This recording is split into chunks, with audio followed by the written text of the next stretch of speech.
Welcome to Maturing the Kingdom. This week, Brother Noah Stines will be speaking to us on the Talit and Tekhelet, understanding the biblical prayer shawl, the blue thread, and their fulfillment in Christ. Prepare your spirit to receive as we dive in. Good morning, everybody. I wanted to try something a little bit different this morning. Normally, I have a microphone in my hand, and we all know that I can't hold a microphone still for nothing. So this morning, we're going to try the headset. See if we can do a little bit different this morning. This morning, I want to be teaching about the prayer shawl, or the Talit, the significance of the Talit, the significance of the tzitzits, and all the significance of the Tekhelet, or the blue thread that is put in the Tekhelet. Braxton, you may have to help me with slides. Nope, here we go. Now, Braxton, you're going to have to help me with slides this morning. My slides are not working this morning again. And another thing I'm doing different this morning is I'm using notes, because I normally don't like using notes, but there's a lot of material here this morning. I want to try not to hold y'all too long. But the Talit is, in the Jewish community, is considered to be one of the most significant pieces of worship. That's when they go to morning prayer in the mornings, they have a blessing that they pray before they put the prayer shawl on, and I'll get to that. But that's their morning, I don't want to say ritual. They consider it a ritual, but it's more than just a ritual. It's something that God has commanded us to do. It's something that we'll get into. It's actually in the scriptures here, and it's actually a commandment that God has told the Jewish people to do with wearing the tzitzits. There's two different types of talits, or prayer shawls. There is what they have is called the Talit Gadol, which is the traditional prayer shawl. This is going to be the traditional Talit Gadol. It's what they call the full size, or the large prayer shawl. And then there is the Talit Gadol, which is something that the men of Israel wear underneath their clothes. That way they can have the tzitzits on all day long, and not just during the morning afternoon prayers. It's something that they have on all day long. It's something that goes over the shoulders, and it goes underneath the men's clothes. And it still has the tzitzits just like a regular prayer shawl does. It's a very important for the Jewish community that they see that they do that. The prayer shawl, what we're going to explore this morning is the origins of the Talit, the commandments to wear the fringes, the meaning and the history of the Tekhelet, or the blue thread. We're going to look at the symbolisms of the knots and the windings. I'm going to briefly touch on that, because there's a lot to do with the knots and the symbolisms of the windings, but I want to briefly touch on that for a informational, historical. Then we're looking at Jesus and the fringes on his garments and the significance of that, and then the prophetic significance of the Talit and applications for us today.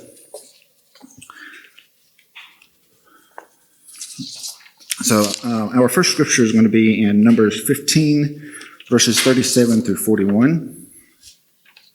And it says, "Speak unto the children of Israel, and bid them that they make them fringes in the borders of their garments throughout their generations, and that they put upon the fringe of the borders a ribbon of blue. And it shall be unto you for a fringe, that ye may look upon it, and remember all the commandments of the Lord, and do them. I am the Lord your God." So this is something that was, if you'll look at a prayer shawl, with the Talit Katan, it's actually sewn in, and it's something they wear all the time. But it is On each corner, you have the tassel, the tzitzit, it's called tzitzit, and there is a specific pattern to each winding. There's 5 knots. Each knot is double knotted. Each strand, each tassel has 4. You have 3 white strands and a blue strand. So each strand has a total of 4. And then when you tie it, it ends up being a total of 8, because when you double them, it comes out to be a total of 8. Like I said, we'll get into that.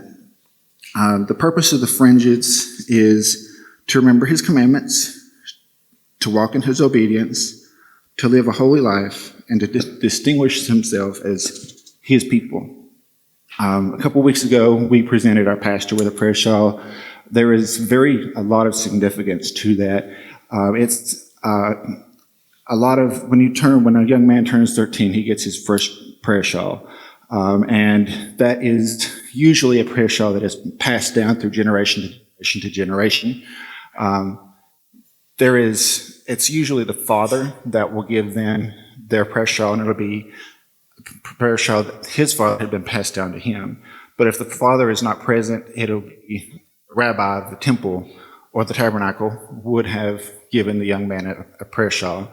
And it's like you're passing a mantle to that young man from the father to the son, or it'd be the rabbi is considered a father figure in the tabernacle. So it would be like the rabbi passes a mantle to that young man, and that would be his covering until he gets married. When he gets married, in most Jewish communities, not all, but most of your Jewish communities, the wife of the groom will present him with a prayer shawl, and that'll be his prayer shawl for the rest of his life.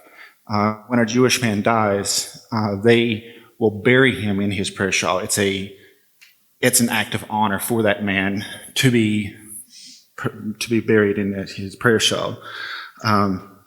There is times that you will see, if you go through history, you'll see that if a man is stripped of his prayer shawl, like they did with Jesus, that's a sign of dishonor to that man. That was what they did to Jesus, is they stripped him of his prayer shawl and his talit, and that was a sign of dishonor to him. A lot of people don't recognize that, but that was, to a Jewish man, that is the ultimate disrespect, for you to strip him of his prayer shawl, which is his prayer life. Because when you're praying, especially because Jesus wore a talit katan, so he always had his talit on all the time, which is what the woman with the issue of blood touched. It was his prayer shawl. It was the tzitzits on his prayer shawl, which is what she touched. But when they stripped him of that was the ultimate sign of disrespect to Jesus, and that was something that the Jewish people recognized. So when they said crucify him, that was an ultimate slap in the face, if you will, that they stripped him of everything. And that's why he felt so alone.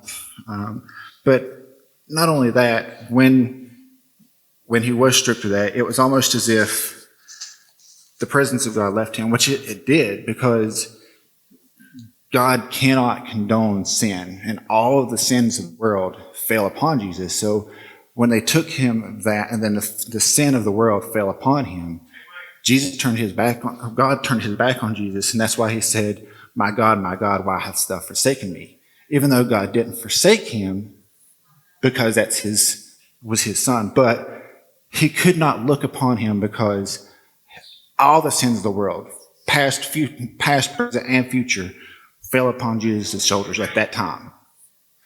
That's why Jesus said, my God, why have you forsaken me? Because he felt so alone in that time. Even though he had the power to call down a legion of angels and pull him off of that cross, he chose to take that for us. And I'll show the significance of the salvation here towards the end. But there's a lot here, so I'm trying not to get too deep here.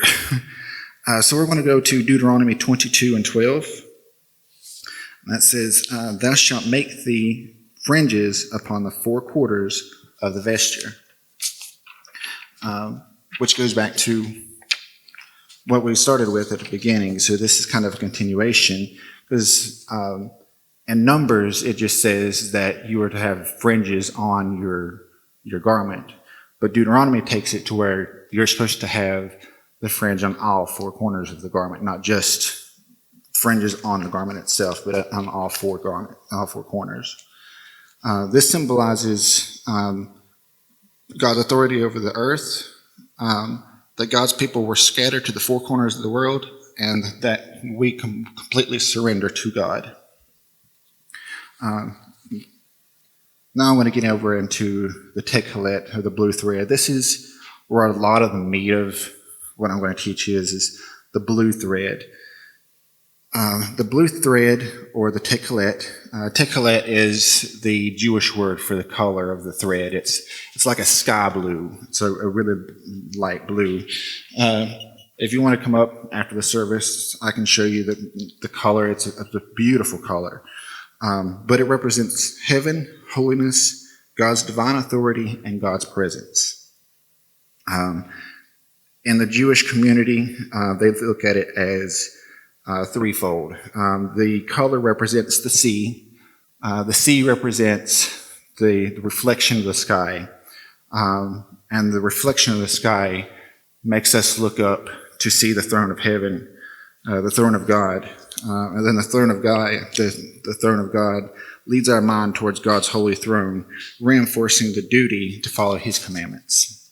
And that's what the spiritual meaning that the Jewish community believes and puts forth for what the Tekhelet represents.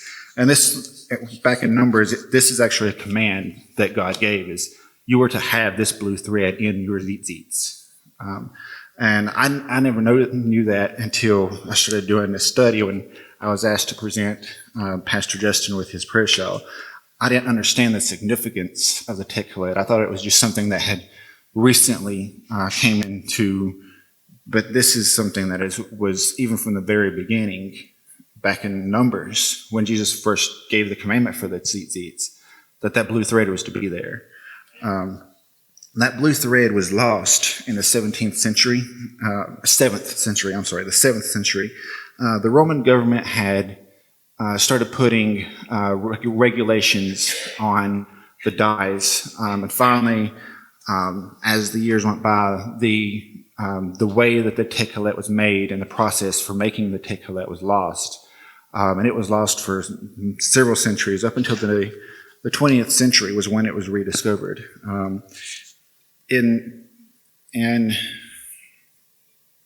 Okay, I lost my place, I'm sorry. The blue was not only used in the Tekhelet color, wasn't used just in the prayer shawl, it was also used in the tabernacle for the coverings, the curtains that was on the tabernacle. They used it there. And you can find that in Exodus 26:1, which says, "Moreover, thou shalt make the tabernacle with 10 curtains of fine twined linen and blue and purple and scarlet." Then it was also used in the ephod that the high priest would wear. It was also used there. That can be found in Exodus 28:31. "And thou shalt make the robe of the ephod olive blue." Now I want to get into the history of the Tekhelet. I kind of touched on this. The reason why the dye was lost was because the Roman government had regulated it. But the dye is considered rare. It was very costly because it was so rare and it was so hard to make. It was difficult to produce, and it was reserved for sacred use, like in the prayer shawl, the tabernacle, priestly garments. That was the only place that dye was supposed to be used for.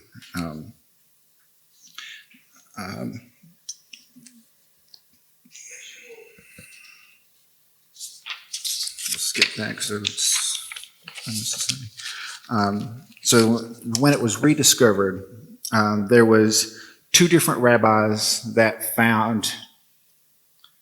There was one rabbi that had thought that he could make the Tekhelet from a cuttlefish, He found that you could make the dye, but many scholars and rabbis had said that the color was too dark. It was more of what they called a Prussian blue, and they rejected that and said that there's no way that this could be the way that that it was made. So there was a rabbi by the name of Isaac Herzog. I'm not sure if I'm pronouncing that correctly. I apologize if I'm not. But he wrote a thesis recommending that the Tekhelet was produced from a snail called the Murex trunculus. But at the time, in 1913, when they excreted the dye from the snail, when they dried it and they processed it, it would always come out purple. It was a dark royal purple. And that was the only way that they could get it. So in 1980, there was a gentleman in Israel by the name of Otto Elsner. He was from the Shimkar College of Fibers in Israel. He discovered that if you take that dye during the processing time, it exposes it to direct sunlight. And this is the only way that it'll work. It has to come in contact to direct sunlight. Tried to synthetically do it with ultraviolet lights and stuff like that, but the only way that they can make it work is if during time of processing it comes into contact with direct sunlight, it will come out with this beautiful sky blue color. And it comes up, that's how they had come up with this. And then in 1988, which to a lot of people it may be insignificant, but to me I find it significant because in 1988, the year that me, Pastor Justin, Danielle was all born, a rabbi by the name of Eliyahu Tavgar was the first one to actually use this dye that Otto Elsner had created to dye the blue tzitzits again. And then in 1993, a company was formed. It's Patel Tekhelet.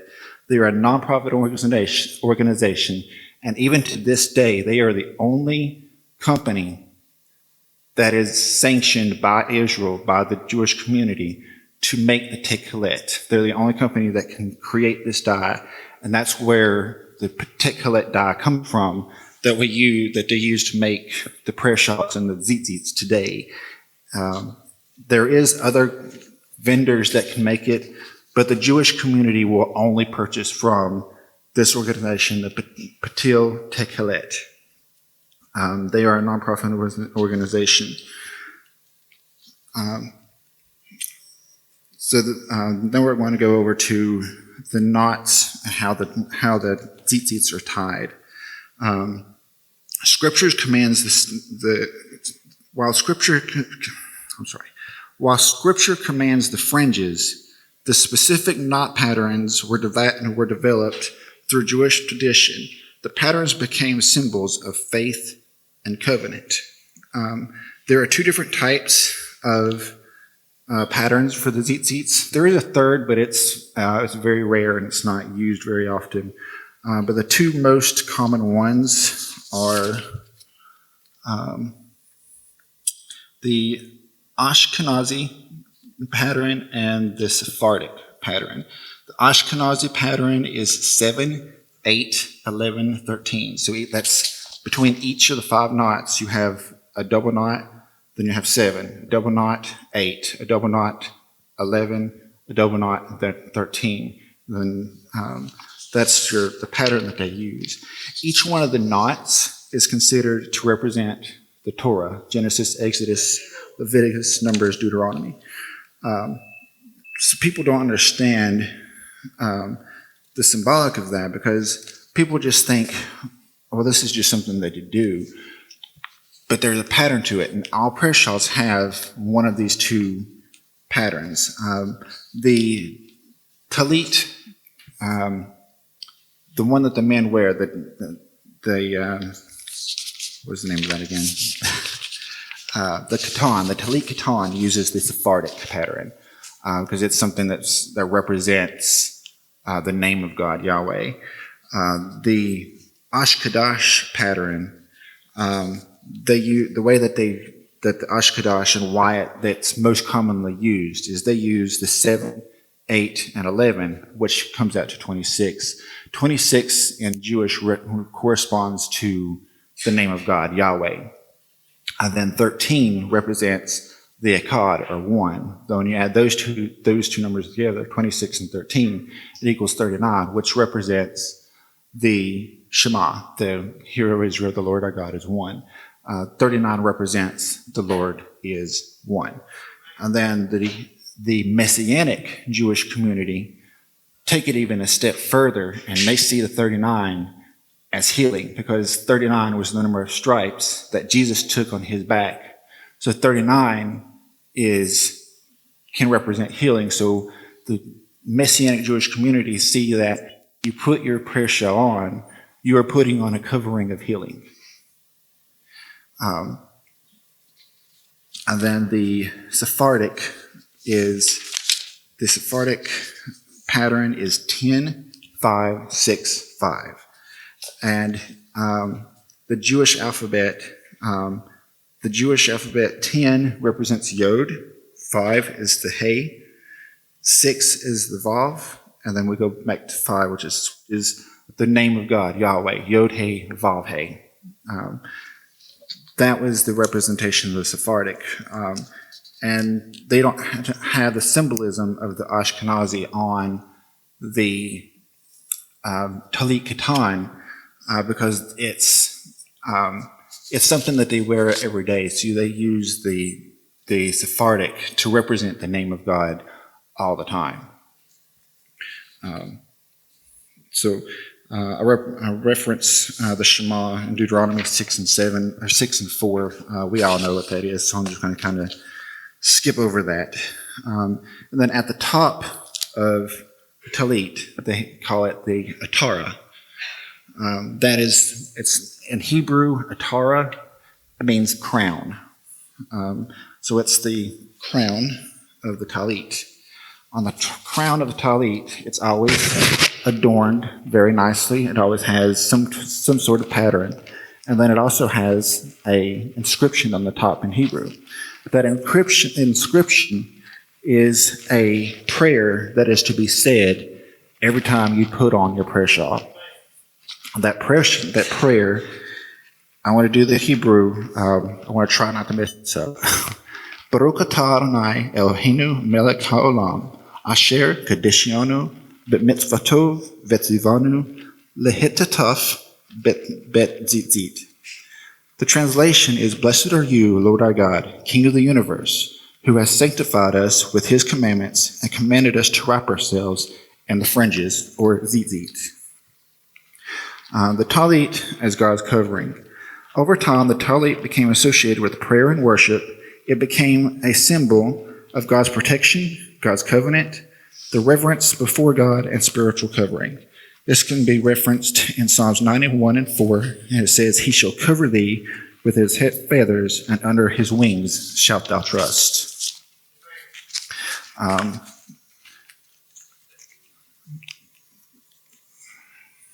It also represents covenant.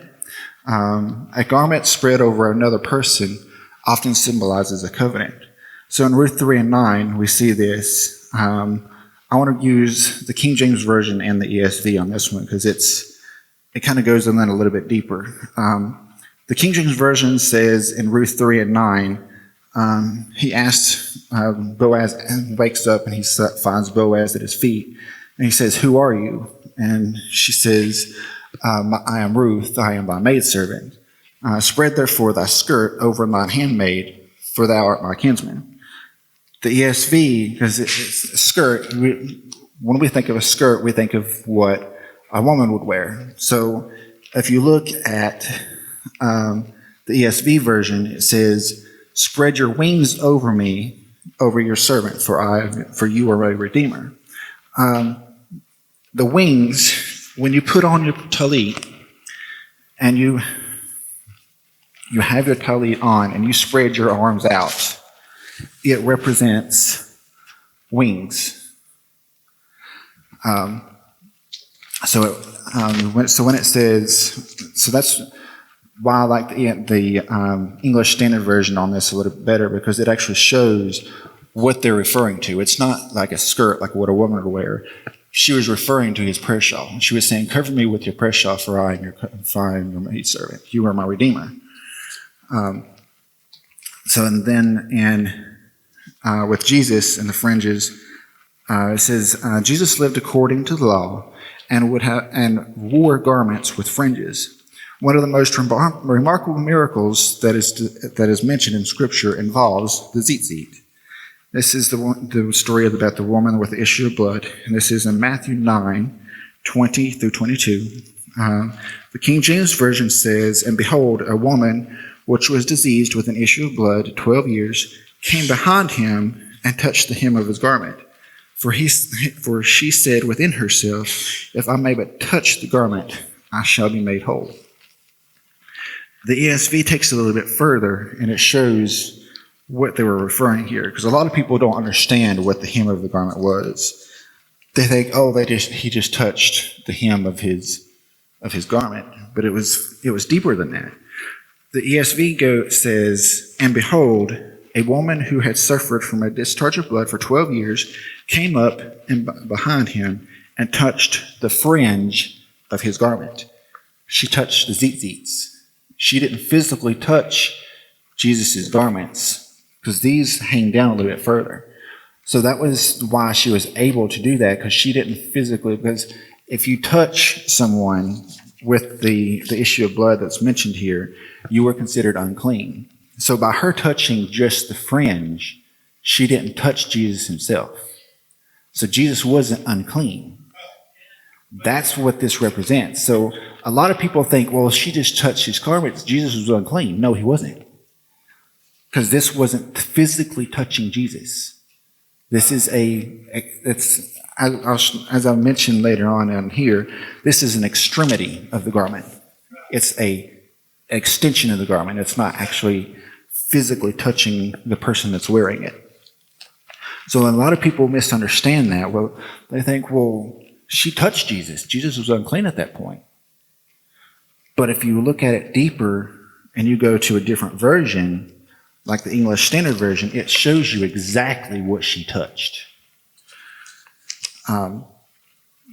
This imagery points towards the redemption and the covenant of our relationships.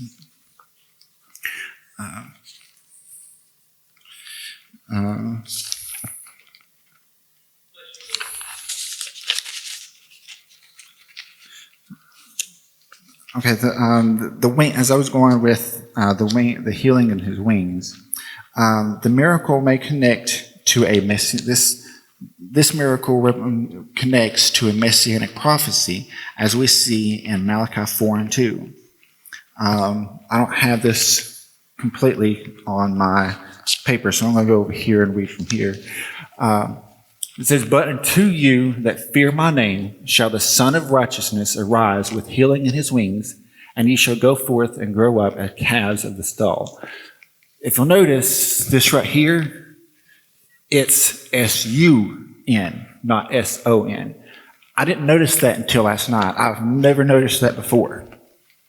And I had talked to some of the men here in the church and asked them what this meant, because it was confusing to me. This represents Jesus, the Messiah, but it's deeper than that. As I said earlier, the Tekhelet can only be made through direct sunlight.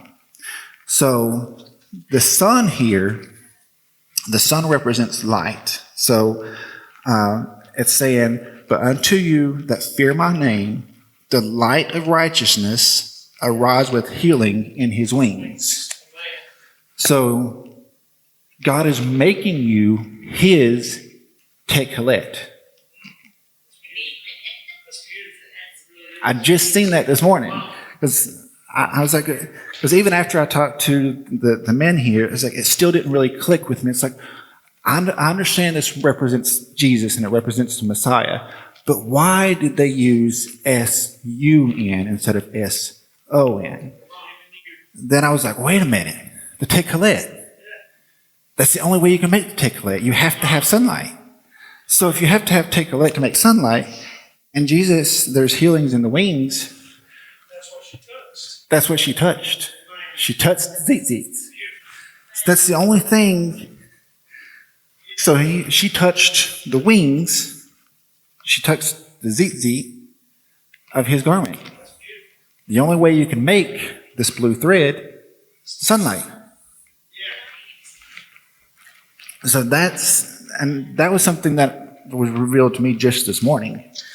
Because I was like, God, this has to be more significant. There has to be a reason for that. And that was the reason that God showed me. So the word for wings in Hebrew is knaf. And the word knaf has 3 different meanings. It means wings, corners, or the extremities of a garment. So when it's in Malachi chapter 4 here, when it says, with the healing in his wings, that word in Hebrew is knaf. So it's even though it says wings, it can also mean the extremities of a garment, which is referring back to the woman with the issue of blood. She touched the tzitzit, which was an extremity of the garment, which therefore nullified the fact that Jesus was now unclean, because he was not unclean, because it was an extremity, and it was an extension of his garment. Many scholars believe this imagery points to the corners of the master's garment where the fringes were attached. So what is the significance of a talit, or a prayer shawl, for Christians today? It reminds us of God's words. Just as Israel looked at the fringes, believers should keep God's words before them daily. It also represents that we should live a holy life. As seen in 1 Peter.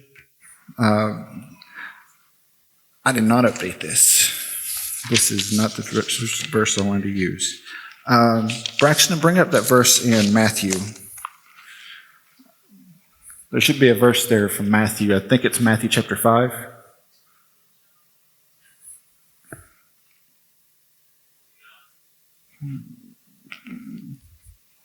I know that. I believe it's Matthew 5, 17 through 20, I believe it is.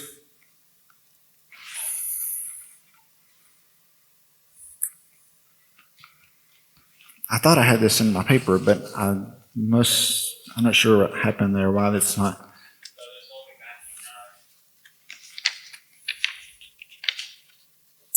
Here it is. I found it. Matthew 5, 17 and 20. It says, think you not that I am come to destroy the law or the prophets, but I am not come. Oh, wait, that's not. Okay. I jumped ahead. Yes, I did. Okay, so we are going to use, it's in Leviticus. I'm thinking about the scripture in Leviticus. I jumped over too far.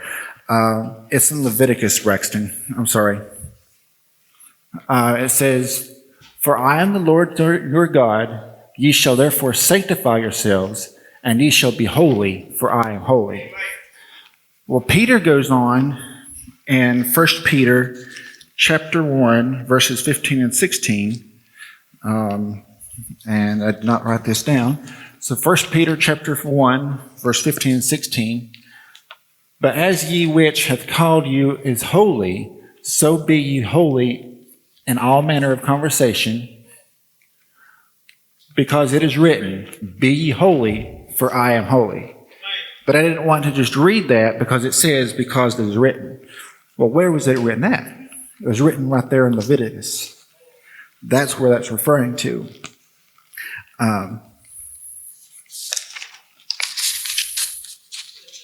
It also reminds us to look to Christ. The Talit points beyond itself and points to Jesus, and it points to Jesus' righteousness, his covering, his redemption, and his healing. Salvation is through Christ alone.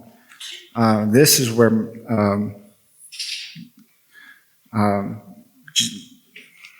cut this off too. Go to Ephesians chapter 2, 8 and 9, Braxton. For by grace are you saved through faith, and that not of yourselves, is the gift of God, not of works, lest any man should boast. So, if it's saying that by grace we are saved, there's nothing that we can do to save ourselves. It's only by God's grace that we're saved. So by wearing the prayer shawl or the talit, you are covering yourself as the representation that you are covering yourself in God's grace. A lot of people just see the talit as just something that you put on when you're praying, and that's fine. I'll be the first to admit that I'm guilty of doing that. I don't wear my prayer shawl and my talit as much as I should, and I apologize to you guys for that. But I always give myself an excuse. So, well, I'm up in the sound booth, I'm up and down. It's hard for me to do that. But there is ways, like I was saying with the Talit Katan, if I really wanted to commit myself, I could go through and get the Katan and I could wear that in church. That way, I can't use the excuse, well, my prayer shawl gets in the way. And I apologize to the congregation for failing in that, because I'm trying to show the significance of the prayer shawl, but yet I'm guilty of not using it in the way that I should. I use it at home, but I don't use it here. And I apologize to the congregation for that once again. It also shows the law and the fulfillment of the law from Christ. This is where we're going to go to Matthew chapter 5 and 17, Braxton. It says, "Think not that I am come to destroy the law or the prophets. I am not come to destroy, but to fulfill. For verily I say unto you, till heaven and earth pass, not one jot or one tittle shall in no wise pass from the law till all be fulfilled. Whosoever therefore shall break one of these least commandments and shall teach men so, he shall be called the least in the kingdom of heaven. But whosoever shall do and teach them, the same shall be called great in the kingdom of heaven. For I say unto you, that except righteousness shall exceed the righteousness of the scribes and Pharisees, ye shall not in no case enter into the kingdom of heaven." Well, why is it that he specifically named the scribes and the Pharisees? The scribes and the Pharisees would give the people, just like what he said here,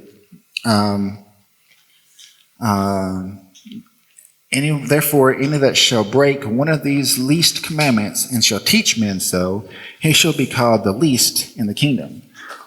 Well, the scribes and the Pharisees weaponized, if you will, the law to where you had to follow in the way that they seemed fit.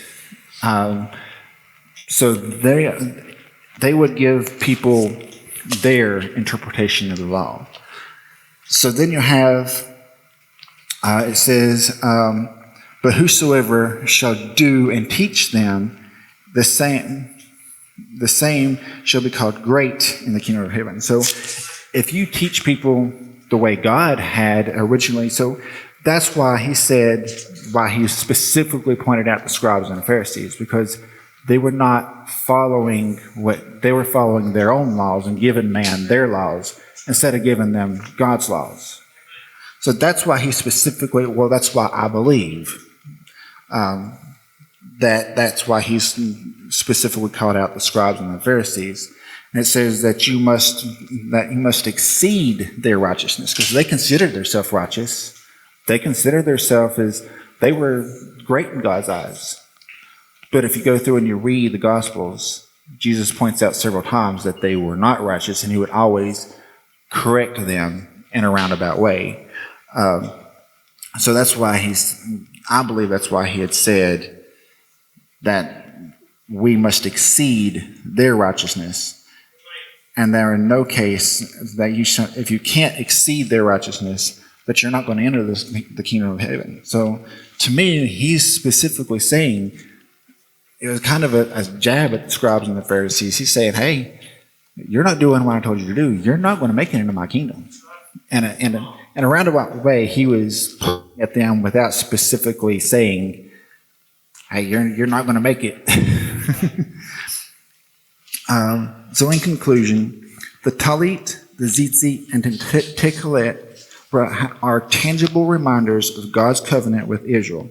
Every thread, every knot, and every winding points to obedience, holiness, covenant, worship, and God's presence. The blue thread directs the eyes towards heaven. The fringes remind Israel and us to obey God's commandments. The corners of the garment became a symbol of divine covering and redemption. Ultimately, all of these symbols point to Jesus Christ, the fulfillment of the law, the prominence of the Messiah, and the one in whom we find healing, salvation, covenant, and relationship with God. And that's all I have for this morning.